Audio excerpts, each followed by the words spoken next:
The boy reached his hand into the sea when suddenly a giant, colorful creature leaped out of the water. It turned out to be a truly magical seahorse. The three young men quickly hopped onto the seahorse's back and rode off into the depths of the ocean. The seahorse swam at an incredible speed, swiftly bringing them to a nearby yacht. Just as they snuck into the cabin to rescue someone, a monster suddenly entered, frightening them and making them ready to flee. However, the monster blocked their escape route, and they were quickly locked up in a cell. But they weren't about to be outsmarted. One of the young men pulled out a roll of tape and stuck it around the steel door, causing it to vanish into thin air. They cautiously made their getaway from the yacht, and by the time anyone noticed, they had already escaped on a speedboat. Little did they know, they had ventured into the most dangerous waters on Earth. Countless sharks surrounded them, circling closer and closer. They frantically grabbed the oars and paddled like crazy, but it was no use. They were trapped. Suddenly, a massive hole appeared in the center of the ocean, and all the water began pouring into it. It turned out to be the guardian beast of the Sea of Monsters, the northern sea monster, Charybdis. Those sharp spikes weren't sharks at all, but the monster's teeth. Now their boat was being sucked towards the gaping maw.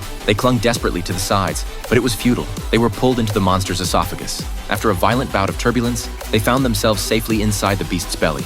Looking around, they saw nothing but the wreckage of ships and planes. The legends were true after all. Everything that disappeared in these waters had been swallowed up by this sea monster.